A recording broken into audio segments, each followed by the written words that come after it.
Welcome, everybody. I'm Misty Beryle, the owner of Mindful Living Wellness Center here in Salt Lake City, Utah, a place to bring intentional healing and balance through physical, mental, and emotional care.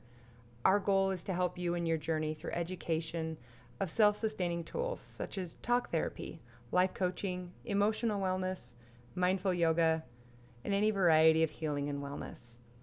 Our purpose for these podcasts are to share information about staying well, however that may look like for you, our listener. Thank you for joining us, and welcome to Please Wash Your Hands.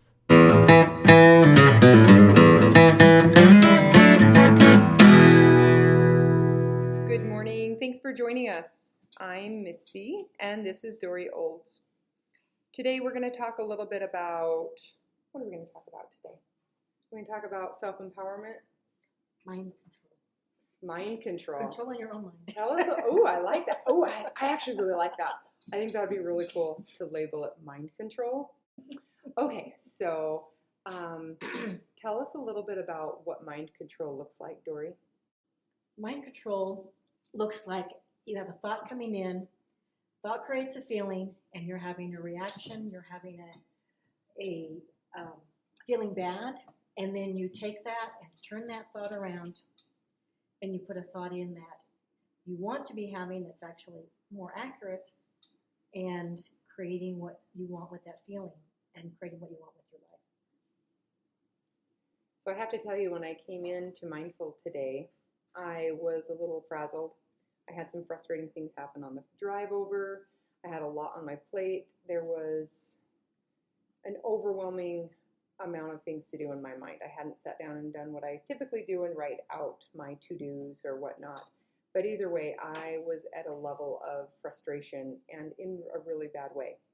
And Dory said, let's go over here, let's sit down for a moment, and we're going to get this out. And I resisted for probably like 20 minutes. And then finally I'm like, okay. And I went over, and it was the most amazing thing. For any of you listening that has access to what Dory does, oh my goodness, it completely changed my day. There's a saying that she told me, and Dory, tell me what that was about being in a creation mindset versus the not.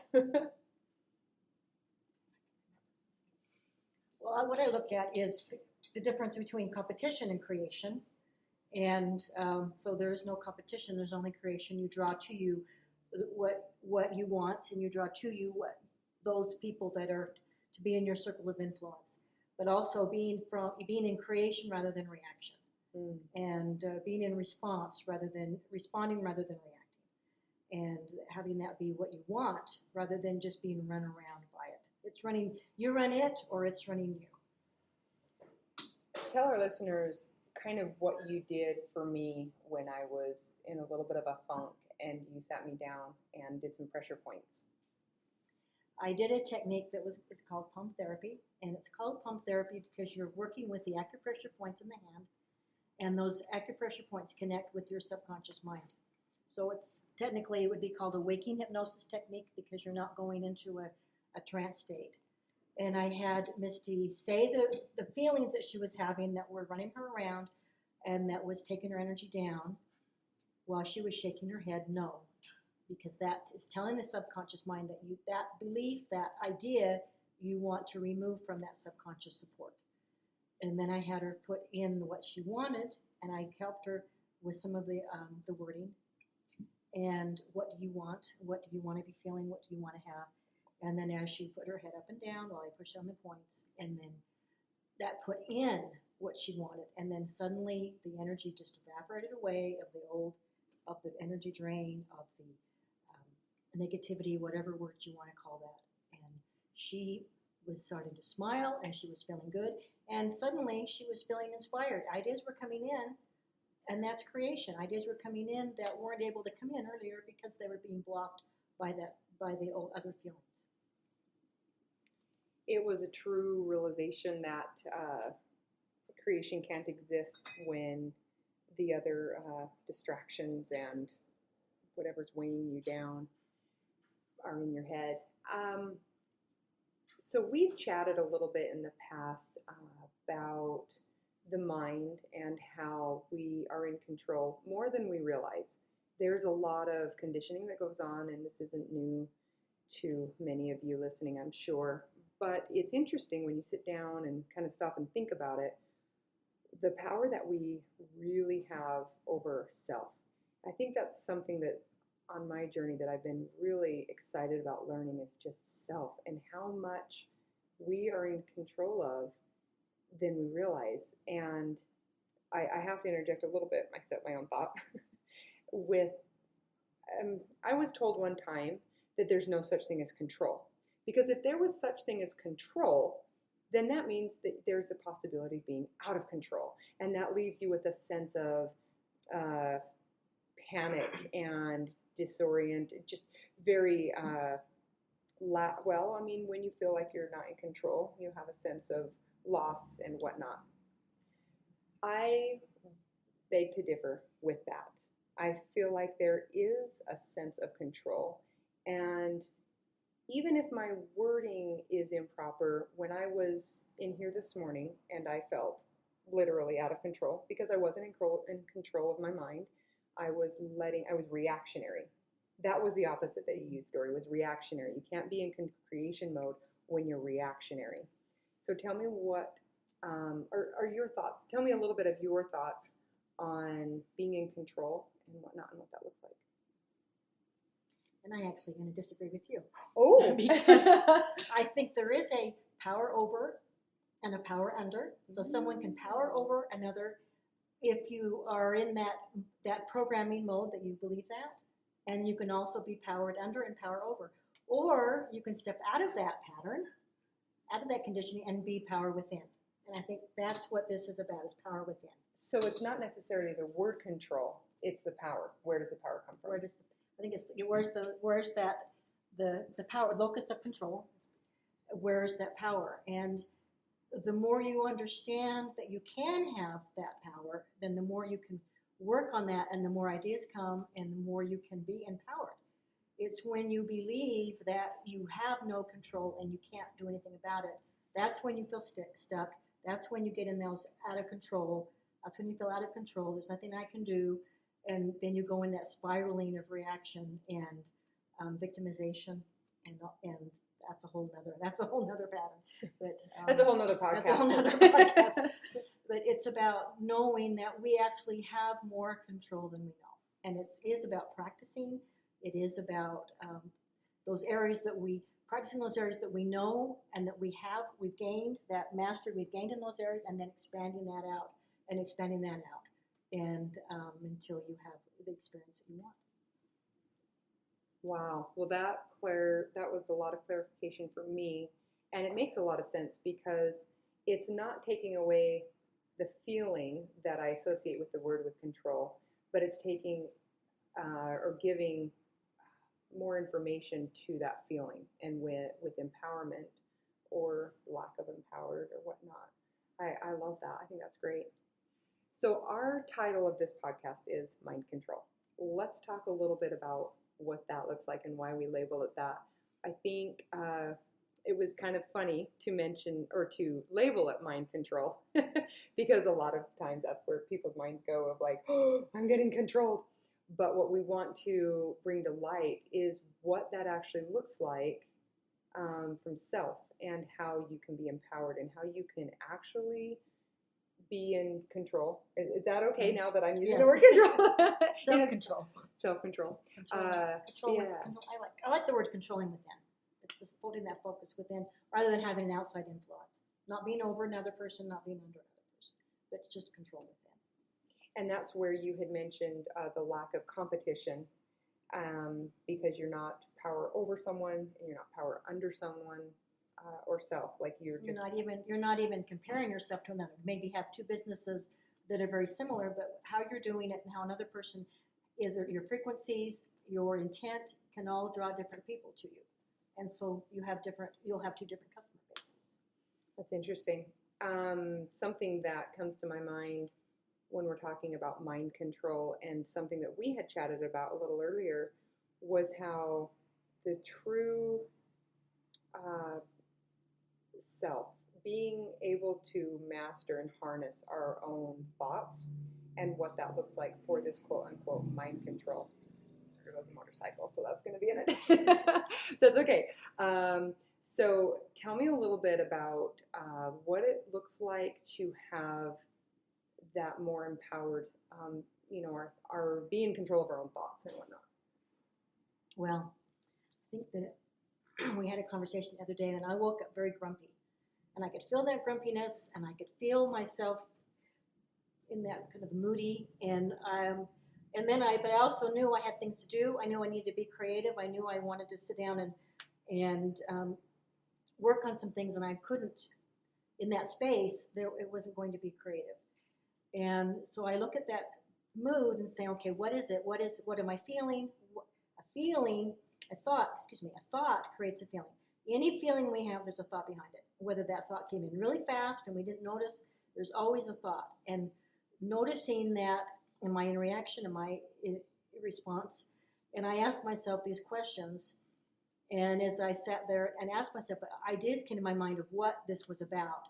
And then what I do, because I like to use my writing, I like to write things down because that helps me. I'm visual. I'll write down the thought, the feeling that I'm having, and what that thought's coming. And then I write a line, I draw a line in the middle of the paper, and then on the other side I write a different, I turn that around totally opposite. What would be the opposite of this? And then I start saying statements of that opposite, of what that is. And one of the best things to do is to start being grateful. That's one of the things that we talk about, attitude of gratitude, and we hear many places about gratitude, but gratitude really is key to getting ourselves out of these places. And so I look at the thought, turning that thought over, the one that I was having, into the new thought, I call it energy add. You have energy add, which means it makes you feel good, you feel uplifted. Energy drain takes you down and makes you feel crappy. It makes you feel you don't want to do anything. It's like slows down. You get kind of in a funk, muggy, kind of muggy. You don't want to do anything. You just want to sit. And I look at those and I think energy add is the truth. That's what I found for myself. When I'm an energy add, when a thought is energy add, there's that part of me that knows. That's why it's going into uplifting. Is it knows that it's the truth, whether it's my soul, my spirit, whatever, however you want to define that.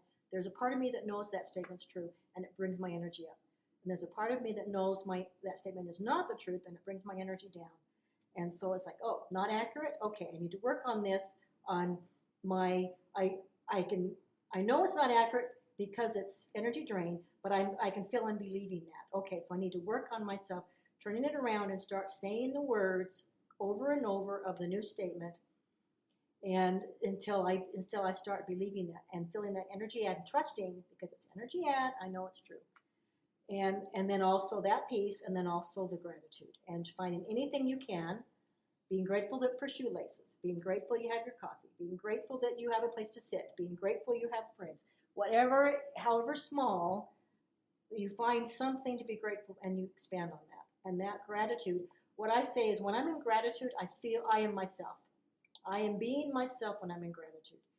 And gratitude is so really, really important to just be every day focusing on that. And that does bring me up. And I start thinking about the different things I'm grateful for. And sometimes I have to do a longer list and to get me out, but then it does get me out. And this is what I've learned to do for myself, so I don't stay in that frustrated or irritated or funky feeling that it's really, you can be in that for days and not get anything done. I mean, it just depends on the person, but why be in that? When I know I can change it, I know that it doesn't mean anything, it's just the thought that's going on, and what I want is to be myself, my true divine self. That's wonderful. It's extremely inspiring. I was listening and relating. When I was in college, I would say even back in high school, I did some things I didn't even realize were beneficial. I mean, I knew that I could turn it around in my brain, but I didn't. As you were explaining these things, let me tell you what that looked like for me. I would write down, per my therapist, to write out my feelings. I would write down thoughts. Sometimes it was in poetry. Sometimes it was just a list of things that were, wrong. And I remember one list I had written down, I have a pimple on my forehead, My friends don't like me, like all of these negative things that were bringing me down. And I couldn't sit with that because I felt like it wasn't truth. And okay, so going back to the pimple, it was like, I'm ugly because I have a pimple on my forehead. And, I'd written out those feelings. And I went back through that list, and next to each thing, I wrote down something else. And I did this completely subconscious. I didn't realize what I was doing, how effective it was at the time. But I wrote next to the pimple and how it made me feel ugly, but it will go away. My friends don't like me, but I do have friends that are kind. Or, and I was able to, I just remember that I was able to turn every single thing in that list around. And I was so proud of myself. I went to my mom, I seriously was like, it was anywhere between 14 and 16. And I showed my mom, and she was so like in awe. Wow, Misty, you did this on your own. And it's probably why it's stuck in as a memory, because otherwise I would have just let it go and not realized what I had done. But I'm grateful to that. And then my mind pulls that as you kind of walked me through what this looks like. And I thought, oh my goodness, kind of a little cheerleader of, I can do this. I even did it when I didn't know I was supposed to do it. But it makes me more aware of how empowered our minds truly are, even when we don't have the proper instruction, when even maybe the world or society conditions our minds otherwise.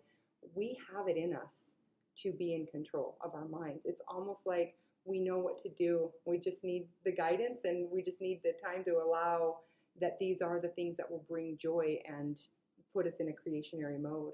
Whatnot. I think we all need reminders. Because I was with one of my friends, and she was kind of funked and in that funky mood and not feeling good, and she was talking to me. And then the next day, I was talking to her. She's like, "Remember that thing you told me the other day?" Oh yeah, okay. And because it happens, and we do have knowing that we have the power to change how we feel is really empowering. What story am I telling myself? And rewrite your story, or say it in a different way. Or I like what you said. It's like this is only temporary. Yeah. This is it's happening right now, and it's going to be different. And how does that make you feel? It's like, wow, that feels really good. I can change my inner environment, and I can be happy, and I can feel good, and I can have joy. It's simply finding those things that do that. And I think it's really interesting because I've heard often growing up, you're in control of your own emotions. And I often resisted that. I'm like, whatever, I'm feeling mad right now, and I'm mad, and nothing's going to change it, or whatever emotion I was feeling.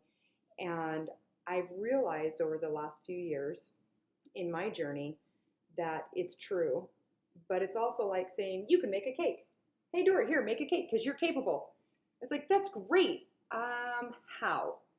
So why expect ourselves to know exactly what to do to create, these positive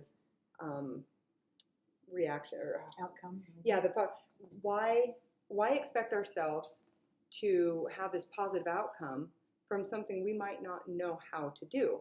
Now, it might be in us, and we can maybe relate to it a little easier or catch on a little faster, because I feel like it is ingrained in our self to be able to pull ourselves out or change our mindset. And sometimes it's allowing. It's the mindfulness. You allow things to happen, and that's okay. And then you also know kind of how to get out of that.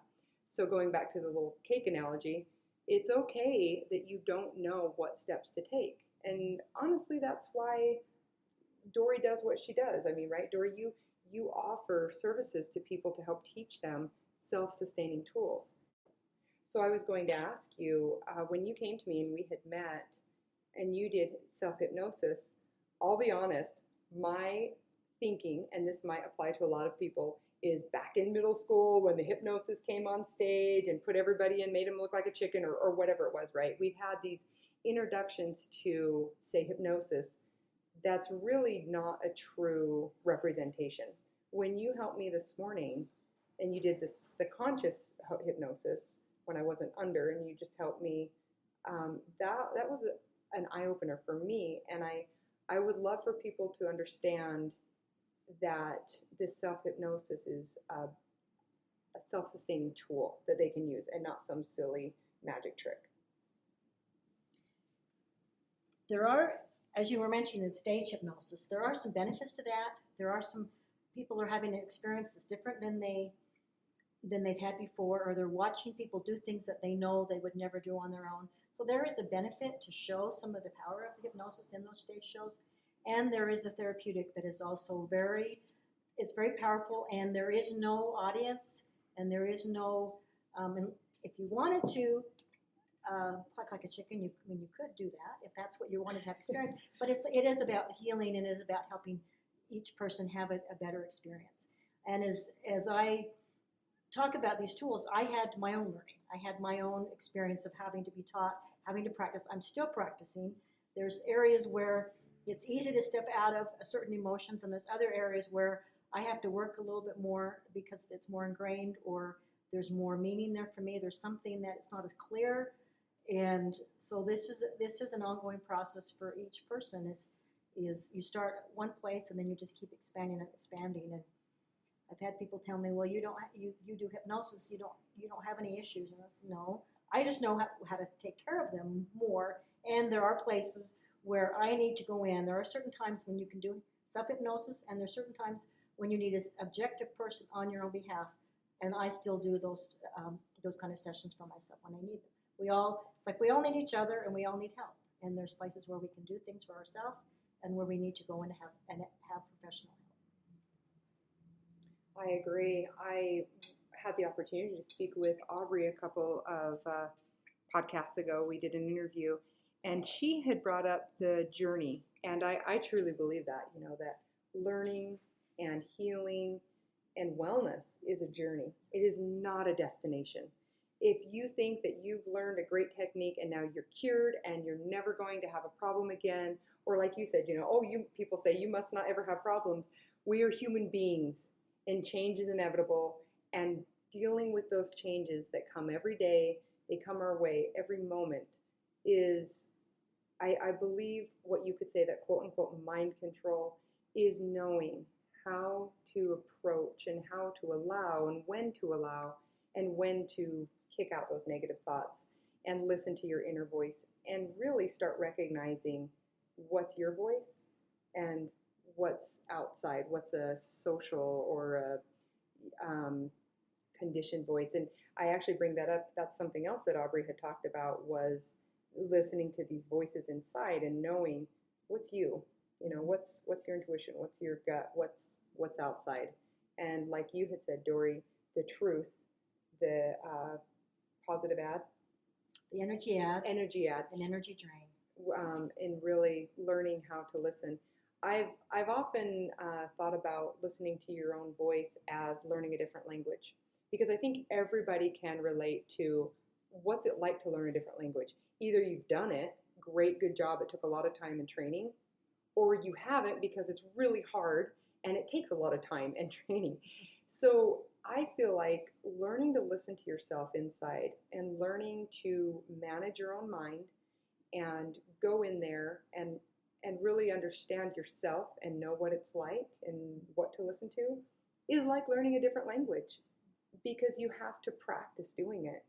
It's, we call it mindfulness practice. We call a lot of these self-sustaining tools practice, because that's what we're doing. We're trying to learn it and we're trying to apply it to our lives, because it's not a destination. It's a journey, and it's something that we continually want to learn. You're either in charge of your own mind or something else is. So it's your choice. Oh, I love that. Because if you're not in charge of your own mind, something else is running it. Something else is running it, that's right. And I love that. Oh, Dory, I'm so glad that we had the chance to sit down and chat today. And if any of you who are listening are interested in self-hypnosis and the benefits of it, check out our website, www.mindutah.com. And you can see a little bit about how and what Dory offers, or even schedule an appointment. She does do free consultations. You can also download our app, and that is the Mindful Living Wellness Center app on iTunes, or on the App Store or iTunes. Thanks for having this chat with me. We hope you've been inspired, encouraged, and learned a little bit about what mindfulness looks like. Everybody, have a mindful week.